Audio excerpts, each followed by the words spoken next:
Hello. This is Jonathan, and you're listening to the Johnny Talks podcast, the place where we help you achieve your financial goals.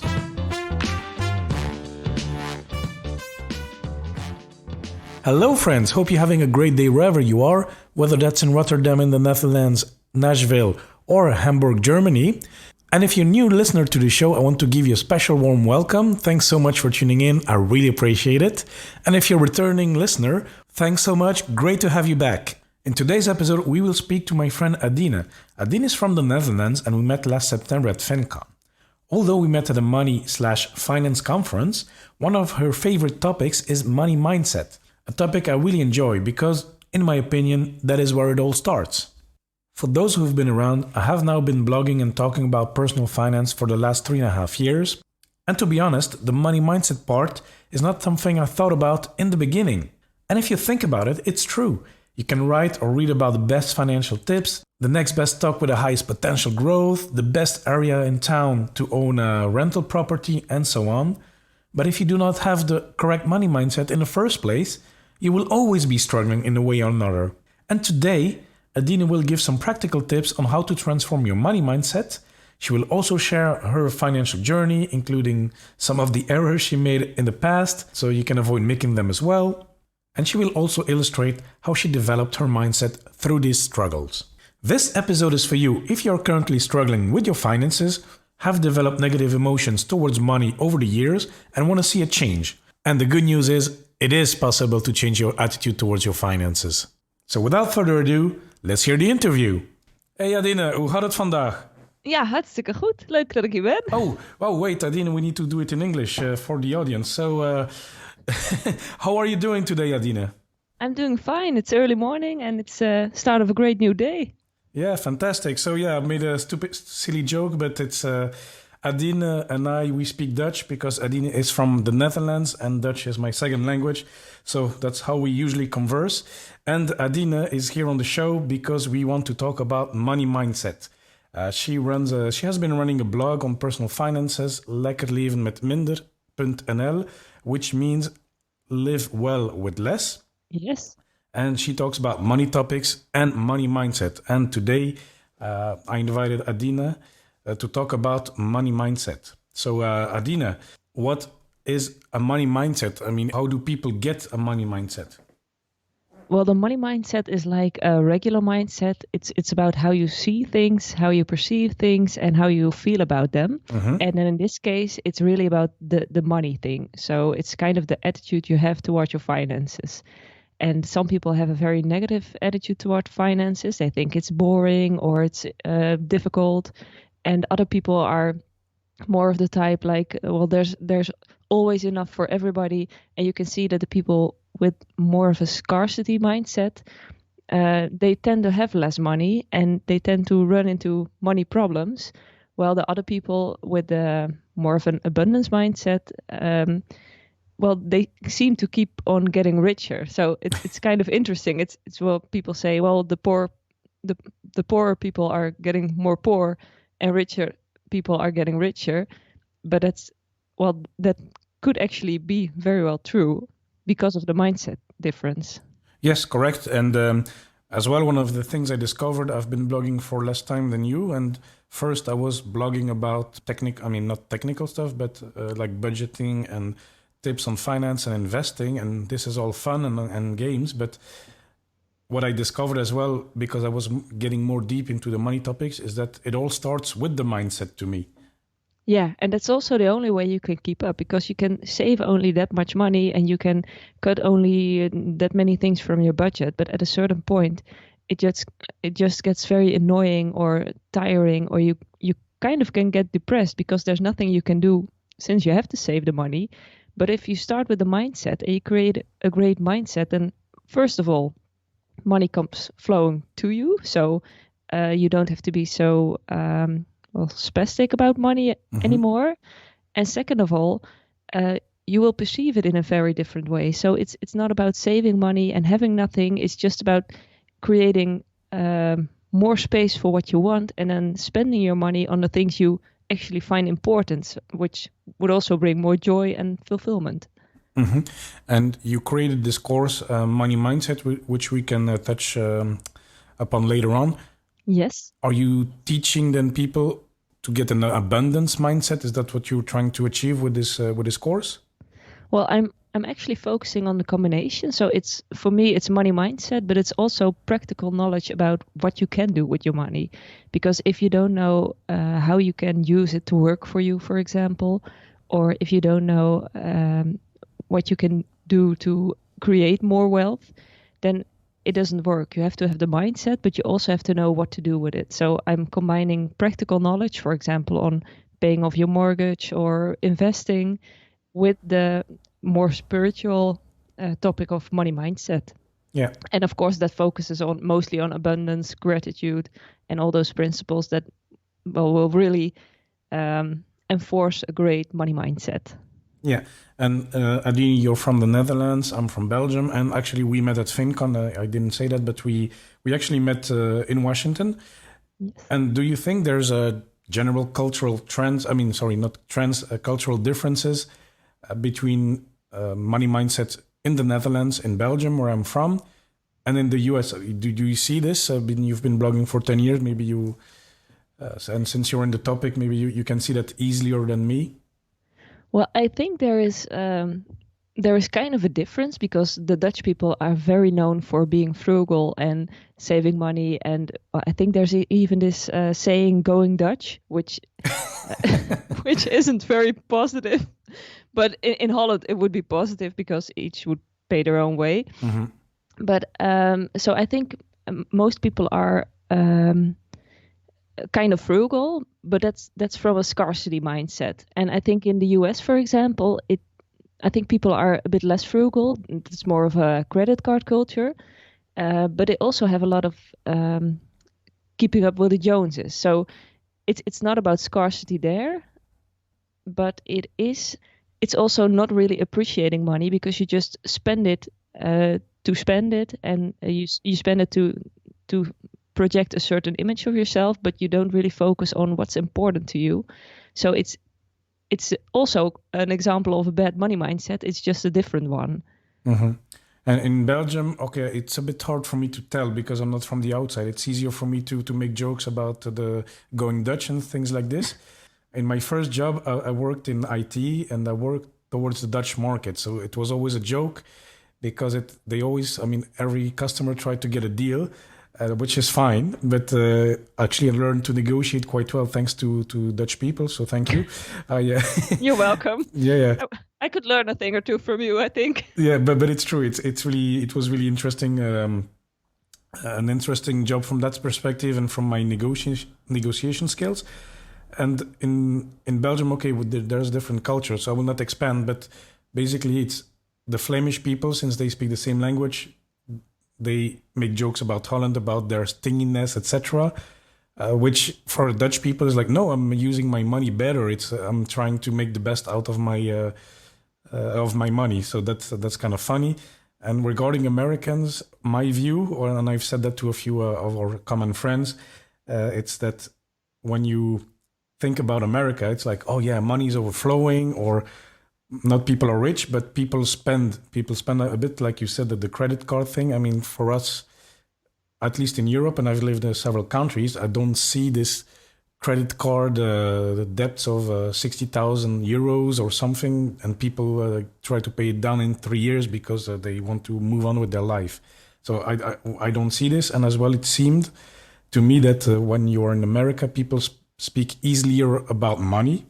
But that's an impression I have. Okay, we have friends from the Fincon community, but still, it's, even when I'm there and you talk something related to money, it felt like it's easier to talk about things, and people seem more open about it. And back to Belgium, I don't know, I think it's a little bit taboo as well. But for example, when I was looking for a job, I could easily ask some of my best friends for their salaries, because I was looking for a similar job as them in procurement.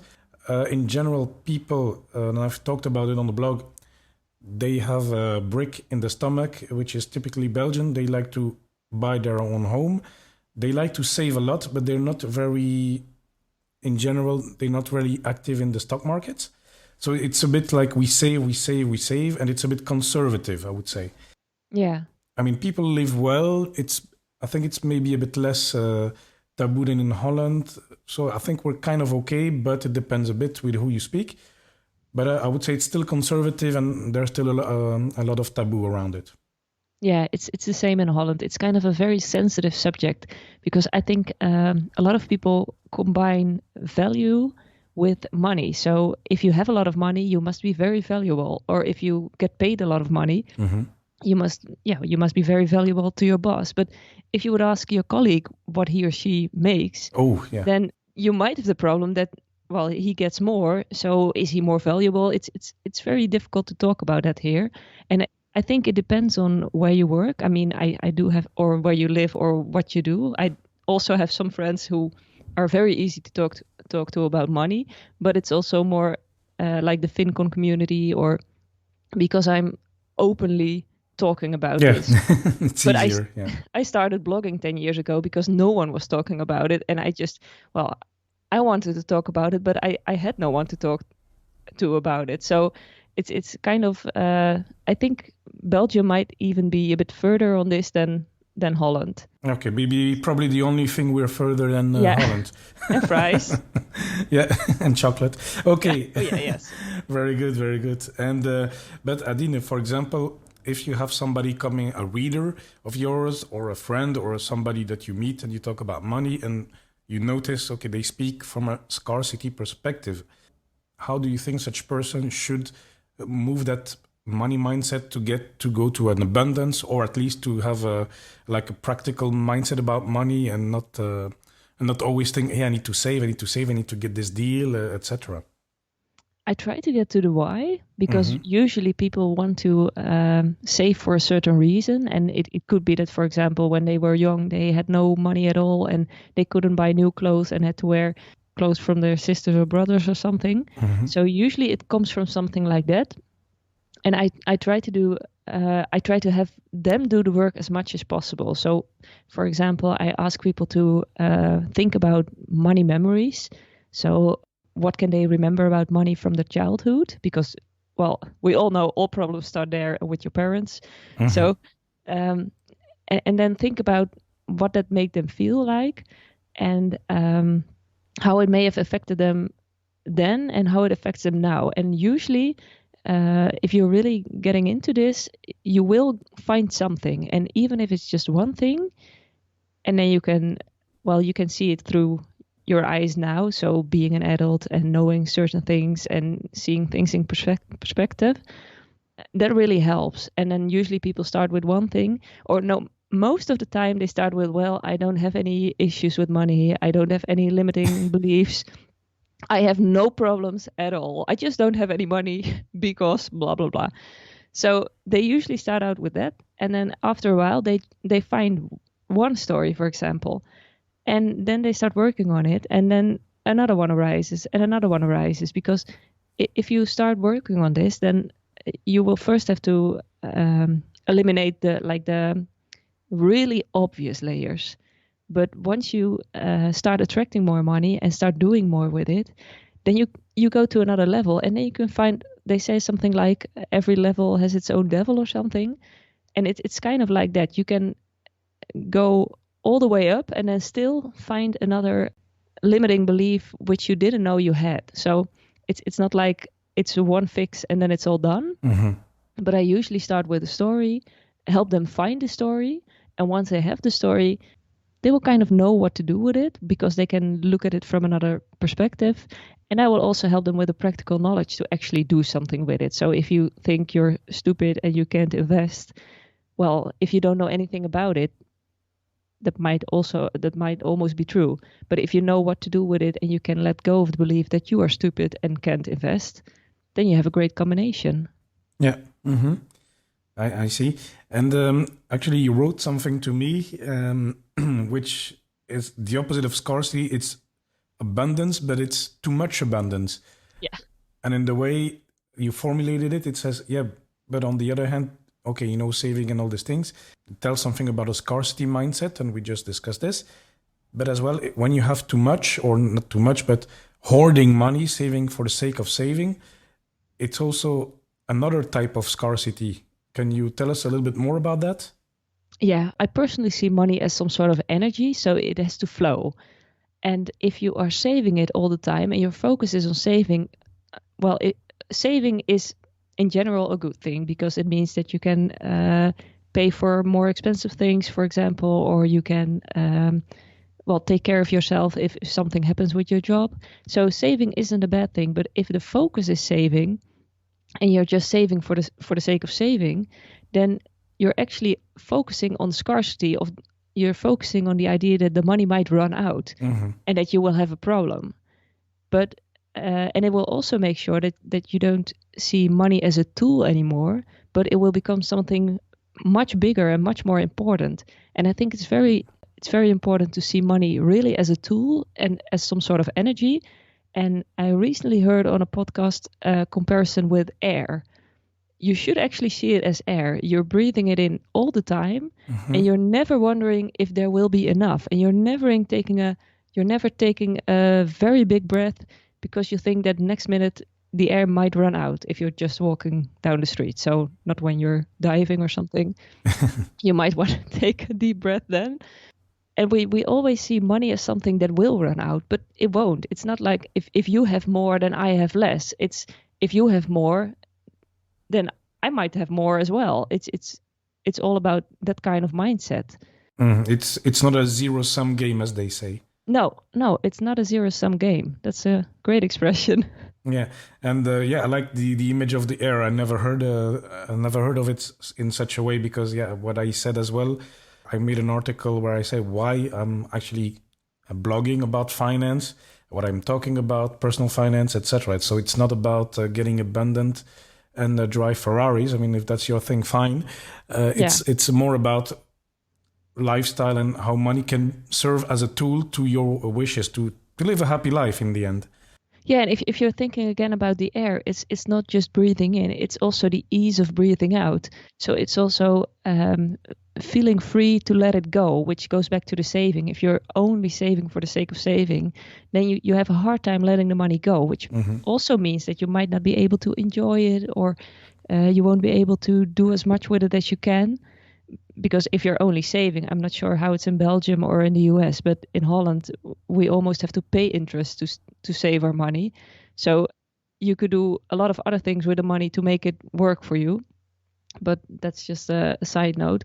But you also have to learn to let it go. So breathe it in and let it go and do it in, well, I think most meditation people would say 3 or 4 seconds. So it's like really deliberately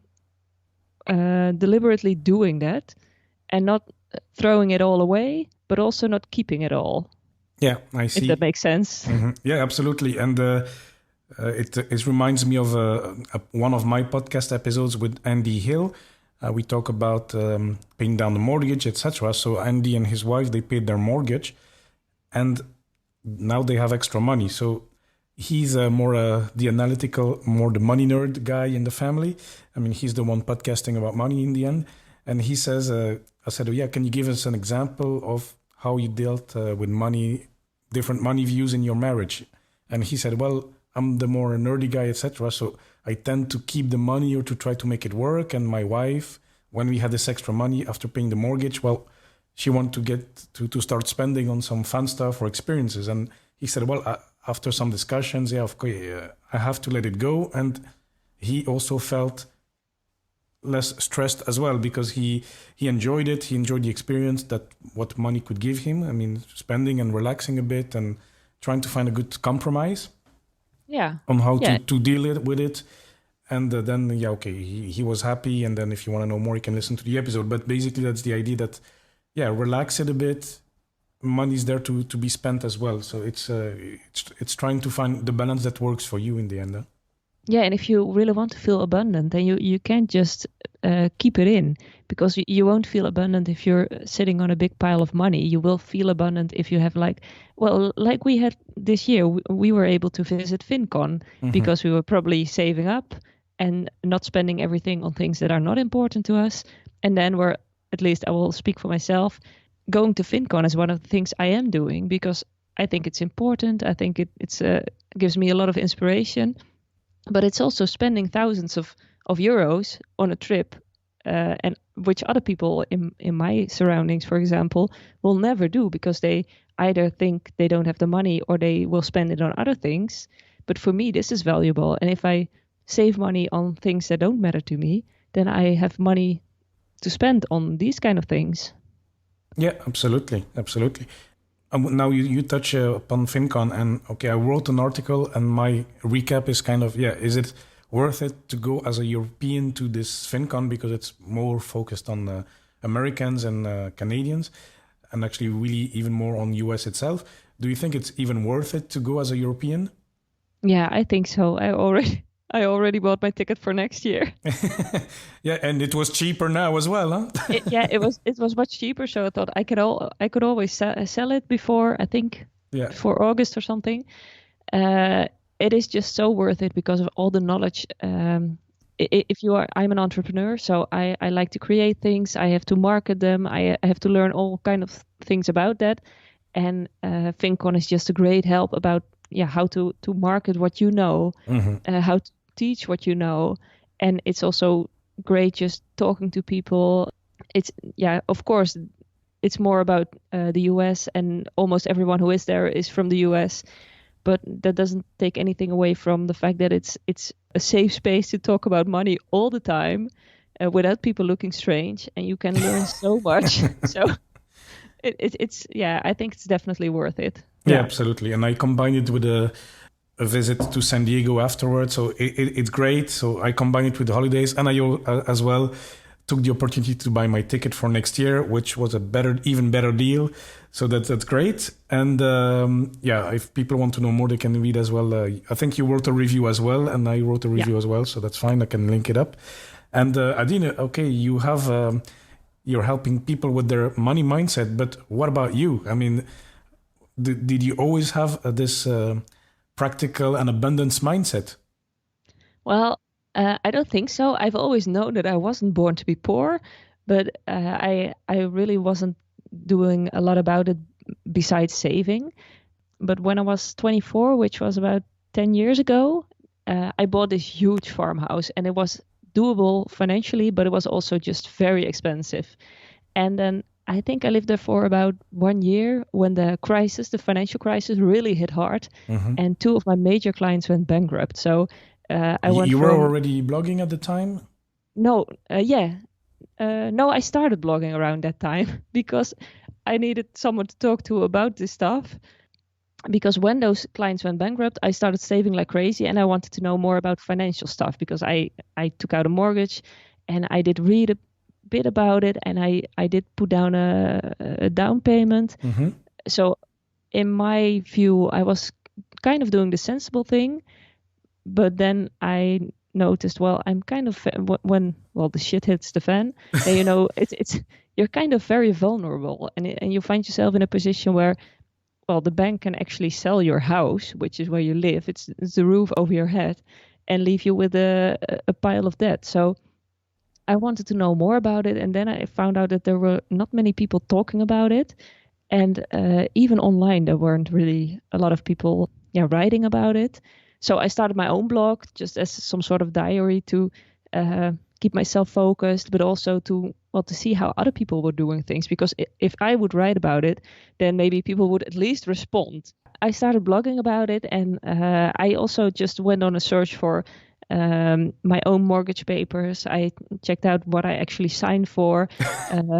It was horrible because at the end, I didn't know this, but at the end, I signed for paying off the mortgage twice and still having 200,000 euros in debt after 30 years. Oh, wow. And I didn't know about it. Okay. So if I didn't do anything. But I don't understand how does that work? It would be an interest, and because the interest was kind of high at the time, and they told me I would have to take out it's a spaarhypotheek, which is something where you save on the one hand, and then after 30 years you will pay it all off. But I only had it for part of the mortgage. Okay. It would also mean that I would have to make a lot of money to get the highest tax deduction. But when your job ends, or in my case, my 2 major clients went bankrupt, I didn't make that much money. So my tax deduction went down a lot. So it's kind of that way. And I also had a part of the mortgage which would not be paid off at all. It was just you only pay interest, and then at the end you need to pay this kind of lump sum. Yeah. Okay. Or you have to try to get a new mortgage, but if you're like 60 or 70 by then no one will give you a mortgage. No one in their right mind. It's a bit sneaky system. I mean. Yeah. But is that still today like this in Holland, or was it just at the time it was this thing and you didn't do your proper research by inexperience, which is fine, huh?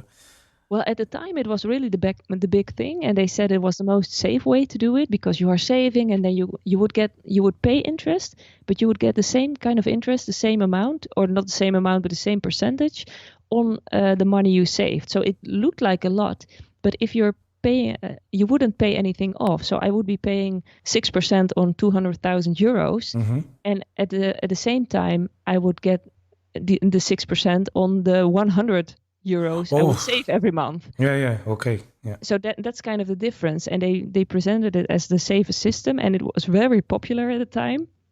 And it was after the interest-only mortgage, so there was some improvement, and it was kind of the best thing to do, they said. But I think if, everybody did it at the time. So I think on the one hand, it was kind of maybe lack of proper research. On the other hand, it was really, when I started writing about it, a lot of people even said, a lot of people are still saying that it's the best type of mortgage. So it's still a bit tricky. I hate that system. I'm never taking one out again, at least not that kind. But there's still a lot of people who really like it for some strange reason. Okay. And so how did you solve this issue then in the end? Did you sell the farmhouse or? Well, first I paid off a lot of money. So then I sold something on eBay, for example, and every cent went to the mortgage. Yeah. Then I tried to change it a bit. So I got it from 100% at the bank to about 50% at the bank and 50% with some sort of family bank construction, which saved me a lot of interest, because the interest on the family bank construction was a bit lower since we were like 5 years later, so the interest went down. And the bank wouldn't have a surcharge anymore because I wasn't financing about 100% through them. Yes. So that helped me, like restructuring the mortgage. And I think I went down from about 2,500 euros just in mortgage to 1,500. Okay, that makes a huge difference indeed. Yeah, it was the changes, and I paid off about 70,000 euros in, I think, 3 years. So I removed that savings mortgage, which meant that everything I saved up until then I could pay off. So that saved a huge amount of money. And then, I hit this spot where I was just fine as it was. I was still paying off, but it was also very doable. And then I met my now husband, who is very not a farmhouse person. So after about, I think 2 years, I moved in with him and I sold the farmhouse. But it was more of because I paid down the mortgage that much and I saved so much money on daily stuff to pay off the mortgage. That was actually the only way how I could save the farmhouse or sell the farmhouse without being in massive debt, because I sold it for less than I bought it for. I did the entire renovation from my own money, so bit by bit and piece by piece, and that money was all gone. Oh, okay. I see. And how did that work on your mindset? So you gained this new money mindset through reading blogs, etc. Or I would say thanks to this situation, or what changed in your mind actually? Where did you? So you started with let's say an average Joe money mindset. You did what everybody was doing, and then you start to reading, and then you start to acquire new insights. How does that work? Yeah, I was just doing like reading all the financial stuff, and uh, I just wanted to stay afloat, but I also wanted to make sure that I wouldn't be this vulnerable again. So one of the things I learned was how important mindset was, because if you're saving and you're not spending that much money, it's kind of nice to focus a bit on minimalism, for example, because that shows that buying no stuff is also very good, because it will help you get more space, it will save you money, it will make you more of a content person. So I learned about the mindset part, and then I started to apply it to the money thing, because saving, and with saving I mean mostly not spending that much money, because I didn't have that much money to spend then, but I still didn't want to focus on scarcity, and I didn't want to focus on not having the money to spend. I just wanted to be in a place where I didn't want to spend it, and not because of the money, but because I was just happy with what I had. Yeah, If that makes sense. absolutely. I had that same feeling when I was actually in my best financial situation when I was an expat 3 years ago, and I had this thing that okay, I was making a bit more money than now, and I was sent abroad, so to France, to Paris, and my apartment was paid, and a lot of expenses were paid because the company sent me then, and it was great financially because then yeah, I had everything I wanted and I had more money, etc. That was good. I was in a great place, and the thing is, I had all this money and I could use on buying stuff. For example, I don't know what, clothing or partying or whatever, drinking fancy champagne, or, I could go to some nice places, some nice restaurants in Paris, for example, in the evenings, but it's not something I did. I mean, I did sometimes, but I didn't go every night or didn't buy a new pair of jeans every month or every week. I just bought what I wanted, just what I needed. I'm not that I'm a pure minimalistic person, but I was in this phase where I was content. I was like, I Yeah. I don't feel the need to buy stuff. Yeah, it's not about not having the money to buy it, Yeah. or it's about just being content with what you want or with what you have, and not feeling the need to buy stuff, because people also often feel the need to buy stuff to make them feel happy. For example, because they don't have a lot of money, then they feel the need to treat themselves, Hmm. which results in, well, again, money problems.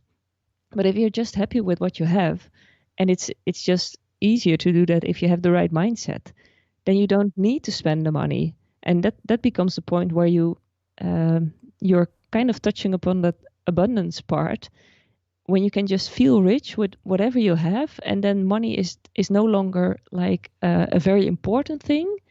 It's there, but it's a tool. So you can use it if, maybe, I don't know what you did with your money back then in Paris, but when I moved in with my husband, I also saved a lot of money, of course. And then I started to think, well, maybe I want to try investing now, because previously I felt I didn't have the money to do it.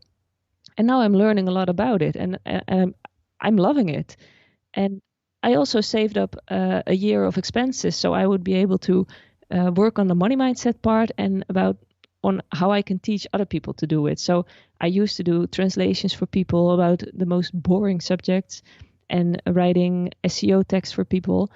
And now I thought, well, if I save up like 1 year of expenses, which isn't that much, because I don't spend a lot of money, then I can just try to see how it feels if I can make my days like my perfect days. So spend them the way I want, work from home, learning a lot of things, going to every event I want to, creating my own things, and seeing if I can help people with that.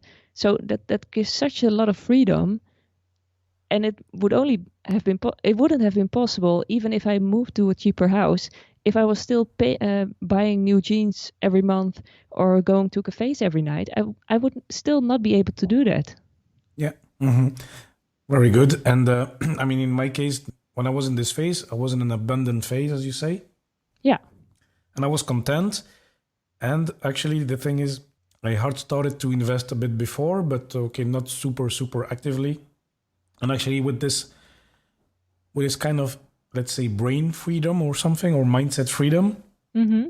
I started to look at to the opportunities. Like, okay, I get this extra money instead of spending it on fancy restaurants too much. I mean, I like fancy restaurants, but only Yeah. Scattered through the year. It has to be special, of course. It has to be special, exactly. Yeah. So I like those things, but okay, I have this extra money now. What do I do with it? And this is how I started to read about blogs and podcasts and YouTube's videos on money and how to use this extra money to the best. And then actually, this is how I started my blog, actually. So it's thanks to this abundance situation, actually. Yeah, and I'm not sure if you recognize it, but I also felt like investing, if you're just starting out, and maybe that's different for men or women, but it can be kind of scary because, I think everyone knows someone who lost a lot of money investing. But if you have more of that freedom of mind, as you just called it, then it doesn't matter if you lose a little bit, and you're also not really focusing on making a profit in short term, or at least I'm not doing. I started reading about it. I started finding out more about the buy and hold strategy, about just like boring investing, like index funds. Yes, but that works great. Mm-hmm. And when everything goes down, which has happened a few times now, not really that terribly, but a little bit, then I usually, if I didn't have any money or if I was still in the scarcity mindset, I would have freaked out, sold everything. I would have made my loss real because then it wouldn't go up if I sold my stocks or if I sold everything. But now I just kept it there, and then it goes green again. Mm-hmm. Yeah, correct. And I don't know. Well, I think it doesn't matter if you're a man or woman. I think it's about knowledge as well. And okay, probably women have a different views. And actually, before reading much into the finance blogs, etc. Okay, I had some money in the stock exchange, but I was not really, I put it there and I said, look, let's see how it goes. I have some ideas, but I'm not, even though I have a financial background, I'm not experienced with stocks and finance. So, with stocks. So I put it there with the idea that, well, if it goes down 20%, okay, it's money I don't need tomorrow. So let's see how it goes. Let's try to learn by doing. This is how I usually roll. And okay, but then after reading more blogs, etc., then I learned more about the really more details and like index funds or boring investing and the risks and more like the historical trends of the stock markets. So then I felt even more confident to invest more and then to adapt my strategy, because in the beginning I did some stupid mistakes. I bought some penny stocks thinking they will 10x, Same here. 10x, or I was kind of trading a little bit, but okay, I was losing more in fees than I was gaining in capital gains. So I did this, and then back just a little remark, because you're a woman investing, and it seems that, and I've read a few articles about this, that women are better investors than men.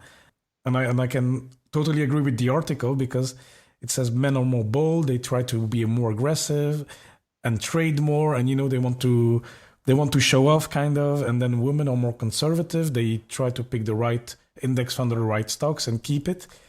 And they're not so much into the active trading or try to impress others. They seem to be more diligent, and I've seen that in a few articles. So congratulations to all the women who invest. You're probably better than your male peers. Well, Well, you can just lose a lot of money in transaction fees. So if you're doing a lot of transactions, then, as a result, you can lose a lot of money, which really adds up if you look at it from a long-term perspective. Yeah. And I read the articles as well, and they have this great book in Holland about it, which shows it with the examples, and it's all about not that the woman is that's much more smarter, but that she doesn't trade that much, and exactly as you say, she doesn't want to show off. She's just picking some things and sticking with it, and that just really helps. Yeah. But I made the same mistakes as you in the beginning when I didn't read about it. Yeah, I saw it as play money, so I didn't put too much. It was less than 500 euros, so it's okay. Just experimenting, trying to see how it works, the website, blah blah blah. So that's fine. That's fine, absolutely. And Adine, actually, so we are talking about all this, and then is this something you also discuss in your Money Mindset Academy? Yes, absolutely. I have some courses on investing and on money mindset in general, but also on budgeting. Because if you don't know where your money is going, then it's just nice to know where it's going, so you can just leave that be and do with the rest what you want. So it has 15 courses currently, and I will add one every 3 months. So Oh, wow. Okay. there's enough for everyone. Okay, and it's in Unfortunately, Dutch. it's only in Dutch. Okay, well, yeah, I was going to ask. Yeah, it's only in Dutch, but is there an English version coming, or? I think so. I'm not sure if it will be the same, but I will next year. I will develop some sort of at least a money mindset course for my Average to Awesome website. So that will be due in 2020. Oh, very good, exciting. I'm looking forward to it, and I will definitely share it here in the show notes. Awesome. So please, just send me a message when it's ready, and I'll link it up to this show notes. Excellent. And Adine, yeah, one thing I wanted to say about investing in stocks is that to be successful, you don't need to be smart. Huh? I mean, people think it's sometimes, but it's too complicated, etc. And I mean, you don't need to have a PhD in finance or be a doctor or be Warren Buffett. Huh? No. I think investing in the stock markets is for everybody. Yeah, it is. There were a few things that helped me. It was seeing the history of the market, so that it goes up and down, and that from like the 1900s up until now, it's always gone up, just with a few ups and downs. And the idea that you don't have to look at the papers all the time, but that you can just go with the index market and save on costs, which is also combined with the index funds, because they are much cheaper than if you pay someone else to create some sort of beleggingsfonds. Ik weet even niet wat het... mutual funds, investing funds. Yeah. So index fund is more is cheaper than a mutual fund. So those three things were actually what helped me a lot in investing. So it's just buy something at low cost and don't do anything with it. Don't freak out. And if the market drops, then it's sale. Yeah, exactly. Yeah, that's the time to buy. That's the time to buy, but okay, you need to do just the research and see if it's something that will grow up in the future or if it's really a drop. So, but if you're confident in what you're buying and you know it's just a market trend, then okay, you will just buy more indeed. Yeah, and just to find whatever you want to buy, I just checked out a lot of financial independence blogs, and there were some funds that were bought by almost everyone because of the low cost, and those people are really getting into it, and they're really reading everything about it. So at a certain point, you just have to, or at least I just trust their research, because they are doing it for themselves and not for the bank. So yeah, correct. I just started out there, and that made it actually very easy to find something to invest in. Yeah, and what about your property now? Did you buy a house with your husband? Yeah, he already had the house, okay, but only for about a year. So when we got married, it became my house as well, and we are paying off the mortgage. We can do 10% per year as a maximum. If we do more, we have to pay a fine. So we are doing the 10%. We've been doing that for about 4 years now, I think. And it's not the same type of agreement as you had with the farmhouse, huh? No. I'm not saying that this is a smart one, but I didn't take this one out. I would have negotiated a higher rate to pay down. So he can only pay down 10%.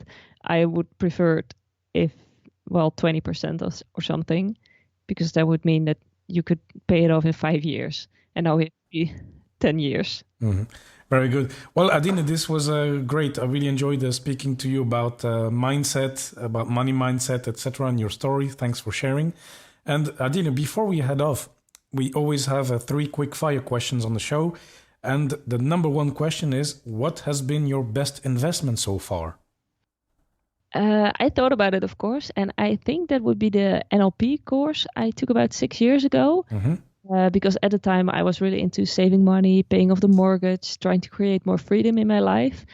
And that course really gave me insight into how important mindset is for everything. So the money mindset, but also mindset in general. Like you can see a situation is neutral, but the way you perceive it can be different from how someone else perceives it. And the way you perceive it does determine how you feel about it, and mostly also what you do about it. So I've done much better courses after that one, but I think that one really was some sort of catalyst for everything in my development. Yeah, and NLP stands for Neuro-Linguistic Programming, right? Yes. Okay, very good. And what is your favorite book that you would recommend to anyone, and it does not need to be financial? Well, I read about 100 books a year, so I don't really 100? have one. Yeah, I don't really have one all-time favorite, and they're not all personal development books or something, but also novels and stuff. But I'm reading one now, and I really like it because it's called Money: A Love Story, and it's by Kate Northrup. And she does a really good job of explaining why money mindset is so important. Mm-hmm. And what I also really like about it is that she debunks a lot of myth about why money would be evil or why having money would make you a bad person. So it's really going into the money mindset, and it really hits on the, a kind of all limiting beliefs you might have about money, even if you didn't know them. So I really like that book, and I would really recommend it. Okay, sounds good. And Adine, what is the best purchase you could recommend for less than 100 euros? Well, that's also one I had to think about because, as we discussed, I don't spend a lot of money on stuff. Yeah. But I think I would go for my softbox set because I bought it after Fincon 2018. I was totally inspired to do videos after that. But doing videos is a bit out of my comfort zone. So I just found many reasons not to do it. And one of my favorite reasons was the light is bad. It's too dark now. Let's do it later today, or maybe tomorrow. And well, you're from Belgium, Luxembourg, probably know Dutch winters, there's not that much light anyway. So I would do maybe one video a month and then postpone it to next month. So I got this softbox set, and it gives you enough light, and it also makes you look very good. But you already look very good, Adine. Come on. Yeah, because of the soft light. Yeah. So I really love it because it helps. Well, it's nice if you're if you can do like the videos all the time and you don't have to wait until the light is good. Or I also use it to make pictures for my blog, and it just helps me not having to do it at a specific time frame because I usually forget. I have no idea what time it is right now. I think if I try hard, I know what day it is, but I'm just not very good with time. So having something like that will help me do things whenever I want for my blog, for my website. And yeah, I really love it. So I got two with the background. I usually just use one. And I think it was 99 euros. Ah, perfect. Under 100 euros, yeah. Yeah, through Amazon. So yeah, for bloggers, it's really great. Okay, excellent. And I know that even, I have a friend, he started to listen to the show and he wants to do kind of videos and stuff for his job, actually, because he's an entrepreneur and not in a blogging style, but just to present his product or to present some of the products, just so that's interesting for those people as well, I think. Yeah, it's just very useful, even if you just want to take pictures, product pictures or pictures of whatever.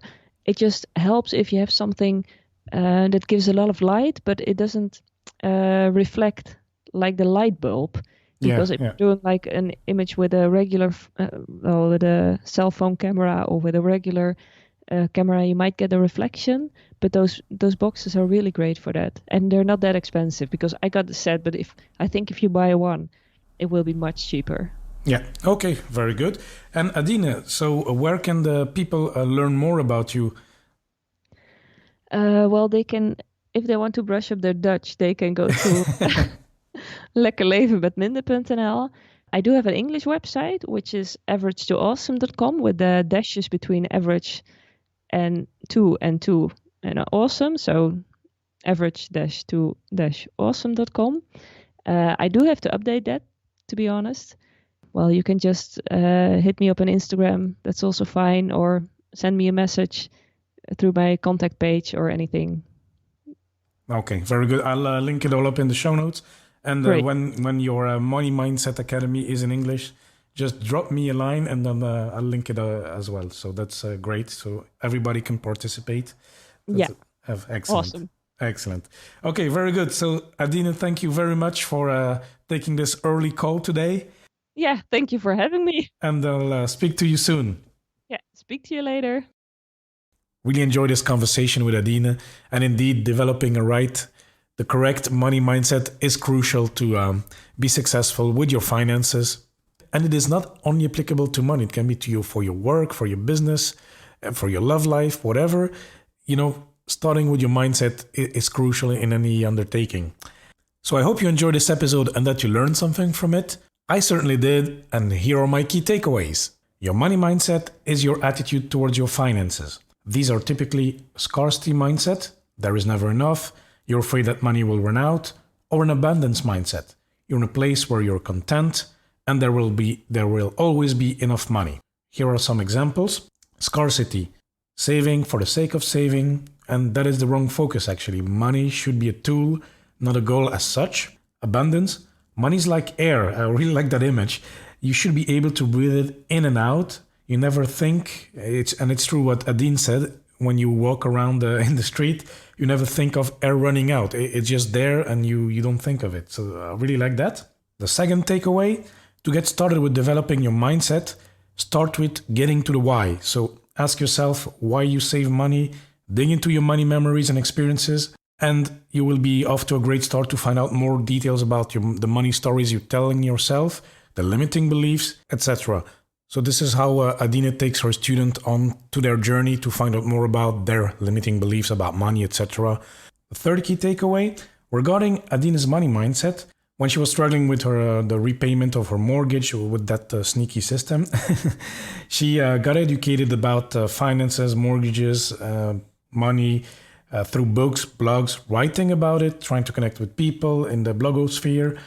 And she mentioned that she focused on minimalism at first and then applied that concept to money. This means, for example, for you to focus on contentment, be happy with what you have. Focusing on what you have instead of what you do not have is a great place to start, and focusing on the right thing, on developing that abundance mindset. Number 4, with regards to mortgages and any type of loans in general, when you get the contract, read the fine print and understand what you're getting into. And last but not least, this might be a surprise to you, but indeed, it is true that apparently I've read it several times, but indeed, women seem more diligent than men when it comes to investing. So that was it for today. Thank you so much for listening. It really means a lot to me. Make sure you subscribe in Apple Podcast. And of course, please do not hesitate to contact me. If you have any questions or feedback, send me an email, john@johnnytalks.com, or connect through social media at Johnny Talks on Facebook, Twitter, and Instagram. And amigos, once more, thanks so much for listening, and I'll speak to you next time.